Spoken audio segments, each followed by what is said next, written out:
देहरादून से इस वक्त बड़ी खबर। उत्तराखंड के 3 दिन के दौरे पर रहेंगे उत्तर प्रदेश के मुख्यमंत्री योगी आदित्यनाथ। सीएम योगी आज शाम पौड़ी के यमकेश्वर अपने पैतृक गांव पंचूर पहुंचेंगे, जहां 6 और 7 फरवरी को होने वाले वैवाहिक कार्यक्रम में शामिल होंगे। और इसी के साथ कल मुख्यमंत्री विठ्याणी में गुरु गोरखनाथ राजकीय महाविद्यालय में 100 फीट ऊंचे तिरंगे का उद्घाटन करेंगे। सीएम योगी आदित्यनाथ 8 फरवरी को लखनऊ के लिए रवाना हो जाएंगे। 3 दिन के दौरे पर सीएम योगी आदित्यनाथ उत्तराखंड के लिए जाने वाले हैं। आज शाम ही उत्तराखंड पहुंचेंगे, जहां अपने पैतृक गांव जाएंगे मुख्यमंत्री योगी आदित्यनाथ, जहां पर उन्हें अपनी भतीजी के विवाह कार्यक्रम में शामिल होना है। सीएम योगी आदित्यनाथ 8 फरवरी को लखनऊ के लिए रवाना होंगे, यानी कि 5 फरवरी की शाम वो उत्तराखंड जाएंगे और 8 फरवरी को वहां से निकलने वाले हैं। 3 दिनों का ये कार्यक्रम है, जहां पर गोरखनाथ राजकीय महाविद्यालय में 100 फीट ऊंचे तिरंगे का भी उद्घाटन करेंगे मुख्यमंत्री। ये महाविद्यालय विठ्याणी में मौजूद है। कई अलग अलग कार्यक्रमों में सीएम योगी आदित्यनाथ को शामिल होना है और इन्हीं कार्यक्रमों के सिलसिले में आज शाम पंचूर पहुंचेंगे सीएम योगी आदित्यनाथ।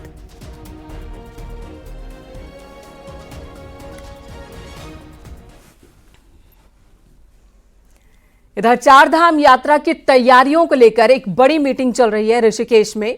गढ़वाल कमिश्नर और सचिव मुख्यमंत्री विनय शंकर पांडे मीटिंग ले रहे हैं, जिसमें यात्रा से जुड़े सभी जिलों के डीएम, विभागों के चीफ और सीनियर ऑफिसर्स मौजूद हैं। इस बैठक में चारधाम यात्रा को लेकर बात हो रही है। ये बैठक पहले से ही प्रस्तावित थी।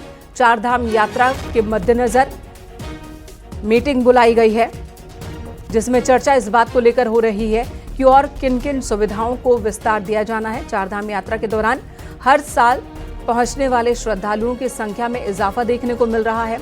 ऐसे में इस बार की यात्रा और भी ज्यादा सुगम हो, ये कैसे मुमकिन होगा? चारधाम यात्रा के दौरान एक तरफ भौगोलिक परिस्थितियां श्रद्धालुओं की राह में परेशानी का सबब होती हैं, तो दूसरी तरफ बार बार बदलता मौसम, और ऐसे में प्रशासन को विशेष सतर्कता बरतनी होती है।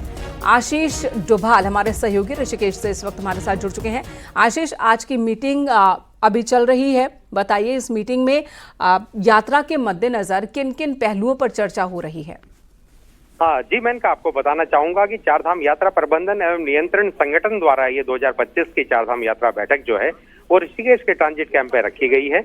मुख्यमंत्री के आदेश के बाद 2025 की जो यात्रा है उसे सफल बनाने के लिए चारों जिलों के डीएम, एसएसपी और आला अधिकारी जो यात्रा प्रशासन से जुड़े हुए हैं, साथ ही स्टेक होल्डर, तीर्थ पुरोहित, पंडा समाज जितने लोग हैं वो सब ऋषिकेश में मौजूद हैं और उनसे लगातार बातचीत चल रही है। कमिश्नर की, गढ़वाल कमिश्नर इसमें पूरा जो प्लान है उसको कर रहे हैं और अभी डेडलाइन भी तय की जाएगी कि इस समय तक पूरे कार्य हो जाने चाहिए।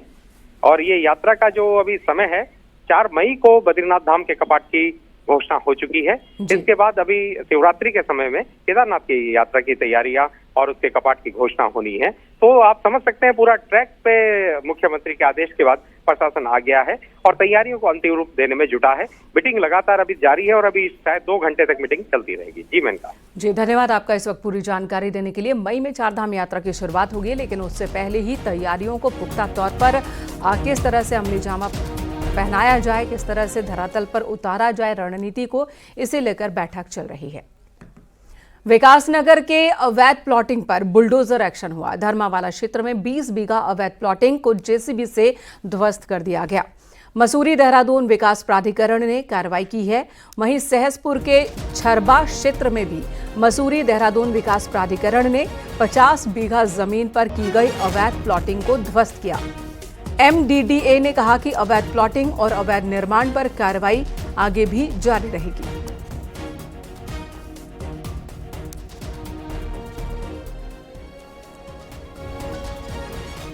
बुलडोजर एक्शन की तस्वीर उत्तराखंड के विकासनगर से, जहां पर अवैध प्लॉटिंग पर बुलडोजर चला और कई बीघा जमीन कब्जा मुक्त करवाई गई है। प्रशासन का यह भी कहना है और भी जहां पर अवैध प्लॉटिंग की गई होगी वहां पर भी ऐसा एक्शन लिया जाएगा।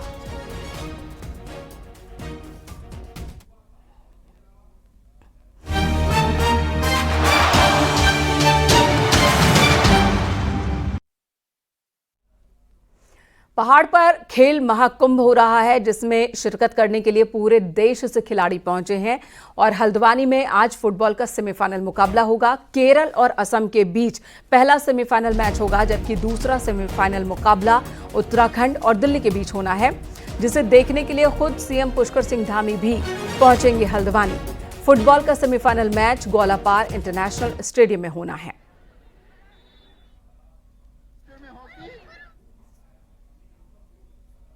उत्तराखंड में जारी 38वें नेशनल गेम्स के बीच आज 8वां दिन है गेम्स का, और इस सब के बीच में जो हल्द्वानी का इंटरनेशनल स्टेडियम है वहां पर फुटबॉल का फीवर एक तरीके से दर्शकों के सिर चढ़कर बोल रहा है। आज फुटबॉल के 2 सेमीफाइनल होने हैं और जो भी टीम जीतेगी वो फाइनल में प्रवेश करेगी। और मैं दिखाऊं, इस समय जो है असम और केरला का मुकाबला इस इंटरनेशनल स्टेडियम में जारी है।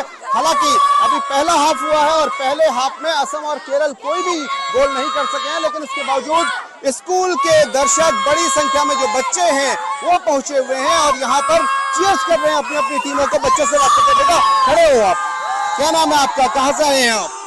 मैं रश्मि नाम है मेरा। हाँ, कैसा लग रहा मैच देख करके? बहुत अच्छा लग रहा है। अच्छा लग रहा है, ठीक है। इधर और बच्चों से बात, बेटा इधर आओ, आप खड़े हो, ये बताओ किस टीम को चीयर्स कर रहे हो? असम। असम को चीयर कर रहे हो, ठीक है। इधर आओ, आप किसको चीयर्स कर रहे हो? केरला। केरला को। और आप किसको चीयर्स कर रहे हो? केरला। केरला को। और आप बेटा? केरला। केरला। यानी ये लोग बच्चे, इधर आओ बेटा, आप इधर आओ, इस तरफ और इस तरफ आओ। आप बताओ, आप किसको चीयर्स कर रहे हो? असम। असम को चीयर्स कर रहे हो, यानी ये एक ही स्कूल के बच्चे हैं, Don Bosco senior secondary school. कहाँ बेटा, क्या कहना चाह रहे हो आप? बताओ, क्या नाम है आपका? मेरा नाम प्रियांशी बिस्ट है और मैं हल्द्वानी से आ रखी हूँ और मैं असम टीम को चेस कर रही हूँ। अच्छा, अगर आप भी हल्द्वानी में रह रहे हैं तो जल्दी चले आइए, शाम 6 बजे का इंतजार करिए और देखिए फुटबॉल का महामुकाबला। शैलेंद्र नेगी, न्यूज़ 18 हल्द्वानी। इधर राजधानी देहरादून में आज नेशनल गेम्स के तहत 4 इवेंट्स हो रहे हैं। आर्चरी, शूटिंग, राइफल पिस्टल के इवेंट्स हो रहे हैं। इसी के साथ लॉन बॉल्स, लॉन टेनिस की भी प्रतियोगिताएं होंगी। अभी तक की बात की जाए मेडल टैली की, तो कौन सा स्टेट किस जगह पे है आपको बता दें। कर्नाटक 28 गोल्ड मेडल के साथ पहले पायदान पर, एसएसबी बोर्ड 21 गोल्ड मेडल के साथ दूसरे पायदान पर, जबकि महाराष्ट्र 16 मेडल के साथ तीसरे स्थान पर काबिज है। यूपी ने 6 गोल्ड मेडल के साथ ही 11वें नंबर पर जगह बनाई है। वहीं उत्तराखंड की बात की जाए तो उत्तराखंड की झोली में 3 गोल्ड मेडल, 11 सिल्वर, 12 ब्रॉन्ज इस वक्त हैं और 15वें स्थान पर उत्तराखंड मौजूद है।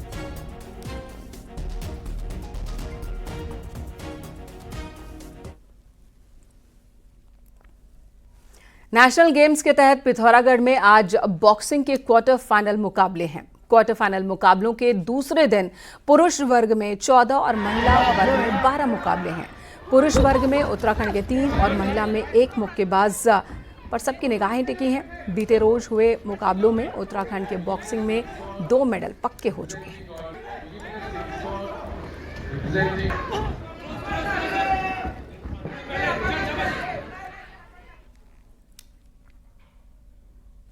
बॉक्सिंग में पिथौरागढ़ ने एक नहीं बल्कि कई खिलाड़ी देश को दिए हैं और ऐसे में राष्ट्रीय खेलों में हो रही बॉक्सिंग प्रतियोगिताएं उन युवाओं के लिए मील का पत्थर साबित हो सकती हैं जिन्होंने हाल ही में मुक्केबाजी की दुनिया में कदम रखा है।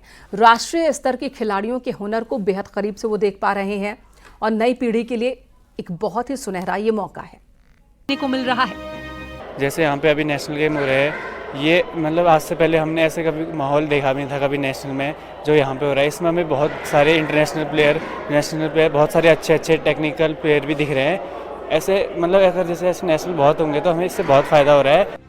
पिथौरागढ़ में हो रहे मुकाबलों में लवलीना, पूजा कुमारी, मंजू बाम्बोरिया, मनदीप कौर और जैस्मिन जैसी इंटरनेशनल महिला बॉक्सर भाग ले रही हैं। जबकि पुरुषों में आशीष चौधरी, शिवा थापा और नरेंद्र जैसे बॉक्सर भी यहाँ पहुँचे। बड़े स्तर के मुक्केबाजों का खेल देखकर नई पीढ़ी इंटरनेशनल टेक्निक से तो सीधे रूबरू हो रही है, साथ ही अलग अलग टेक्निक के मायने भी समझ रहे हैं। यही नहीं, राष्ट्रीय स्तर की प्रतियोगिताओं के जरिए नए खिलाड़ी बड़े मुकाबलों के गुण भी सीख रहे हैं। यहाँ बहुत बहुत बड़े प्लेयर आए, ओलंपिक से लेकर नेशनल मेडलिस्ट, बहुत सारी टेक्निकें बता रहे हैं। अलग अलग राज्य से आए हैं तो हमें अलग लैंग्वेजेस, अलग लोग सारे देखने को मिल रहे हैं और हम उनको अपना कल्चर भी दिखा रहे हैं कि यहाँ कैसा होता है, क्या होता है। नेशनल गेम्स में बॉक्सिंग की मेजबानी क्या गुल खिलाएगी, ये तो आने वाला कल बताएगा। लेकिन इतना जरूर है कि नए मुक्केबाजों के लिए राष्ट्रीय खेलों से एक जैसी जमीन तैयार हो रही है, जो उनकी राह को काफी आसान बना सकती है। न्यूज़ 18 के लिए पिथौरागढ़ से विजयवर्धन उप्रेती की रिपोर्ट। उधर ऋषिकेश में नेशनल गेम्स के तहत वॉलीबॉल प्रतियोगिता के दूसरे दिन 12 राज्यों की 24 टीमों के बीच मुकाबला हुआ, जिसमें 8 टीम क्वार्टर फाइनल में पहुंच चुकी है, जिनके बीच कंपटीशन का क्वार्टर फाइनल और सेमीफाइनल मैच आज शाम होना है।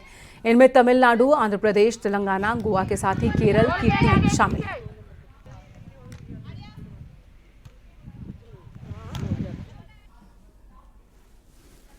देहरादून से बड़ी खबर, जहां उत्तराखंड में यूसीसी लागू होने के बाद एक जोड़े ने लिव इन रजिस्ट्रेशन करवाया है। पूरे प्रदेश में लिव इन रजिस्ट्रेशन के लिए 3 आवेदन आए थे, जिनमें अकेले देहरादून से 2 जोड़ों ने रजिस्ट्रेशन के लिए अप्लाई किया।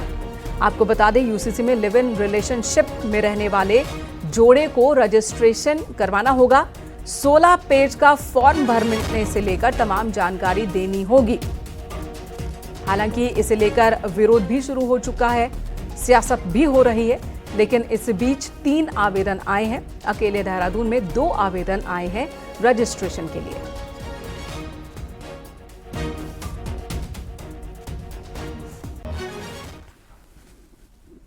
रुड़की से बड़ी खबर, जहां आईआईटी रुड़की में एक स्टूडेंट की मौत हो गई। हॉस्टल के कमरे में मृतक अंशु मलैया की बॉडी मिली।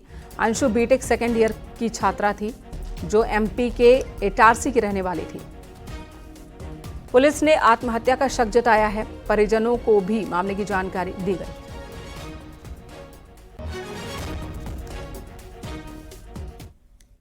इस पर मौके पर पुलिस के द्वारा कार्रवाई की गई। एफएसएल की टीम भी वहां पर पहुंची थी और मौके पर सारे फोरेंसिक एविडेंस भी लिए गए हैं। बाकी बॉडी को अभी मोर्चरी में रखा गया है। एक बार परिजनों को सूचित कर दिया गया है और जैसे ही परिजन यहाँ पर आते हैं उसको आगे कार्रवाई की जाएगी। कहाँ की थी, कौन से ईयर में थी, कुछ जानकारी? ये सेकेंड ईयर की छात्रा थी और मध्य प्रदेश की रहने वाली थी और फिलहाल परिजनों का इंतजार हो रहा है, उसके बाद कार्रवाई की जाएगी।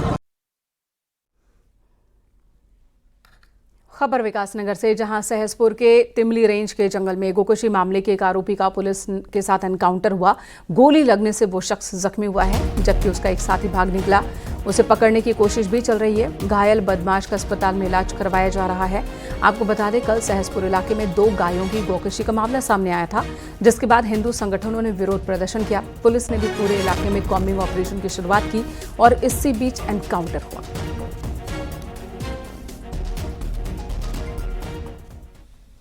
इसमें हमारी टीम को इनपुट भी मिल रहे थे इसमें कि जो पूर्व में यहाँ पर सक्रिय रहे हैं गौकशी में, इनका इसमें हाथ हो सकता है। इसके आधार पर पुलिस जो है चेकिंग कर रही थी। तिमली चौराहे से आगे जाकर वहाँ पर पुलिस मुठभेड़ में एक व्यक्ति को गोली लगी और एक मोटरसाइकिल से फरार हो गए। इसमें भी जो पूछताछ में बात पता चली है, ये पूर्व में भी गौकशी में शामिल रहा है, 2021-22 में भी रहा है और इसके जो साथी हैं वो भी कहीं ना कहीं इसी तरह के अपराधों में लिप्त है। हरिद्वार के देहात क्षेत्र में बुलाई गई महापंचायत को लेकर हरिद्वार पुलिस पूरी तरह से अलर्ट पर है। महापंचायत के नाम पर लोग जाम न करें, जमा न हो जाए, इसके लिए बॉर्डर एरिया और मुख्य चौक चौराहों पर पुलिस बल और पीएसी के जवानों की तैनाती की गई है। एसपी और डिप्टी एसपी स्तर के अधिकारी खुद निगरानी कर रहे हैं। एसएसपी का कहना है कि महापंचायत की कॉल को रद्द कर दिया गया था, बावजूद इसके पुलिस सतर्क है। हालांकि इनके द्वारा इस पूरे जो इनकी पंचायत थी, महापंचायत, इसको कॉल ऑफ कर दिया गया था, लेकिन फिर भी अतिरिक्त सुरक्षा हम लोगों के द्वारा दी गई है कि किसी भी अनहोनी या किसी भी ऐसी चीज़ को जो मान लीजिए पिछली बार भी जब इन्होंने कॉल ऑफ किया था उसके बाद भी कुछ लोग इकट्ठा हुए थे, तो वो चीज़ की वो संभावनाओं को भी पूरी तरीके से हम लोगों ने निरस्त करने के लिए, पूरी संभावनाओं पर हम लोगों के द्वारा कार्रवाई करने के लिए हमारी पूरी व्यवस्था है। उत्तराखंड में निवेश के नाम पर निवेशकों से 92 करोड़ रुपए ठगी कर लिए गए। पीड़ितों की शिकायत पर फर्जी chit fund company Lakdi Loni urban cooperative society की जांच के लिए एसआईटी बनाई गई है। वहीं शिकायत मिलने पर पौड़ी के चिटफंड कंपनी के एजेंट ने 2 ब्रांच मैनेजर समेत सोसाइटी मालिक के खिलाफ धोखाधड़ी की तहरीर दी है, जिसे लेकर पुलिस अब मामले की जांच कर रही है।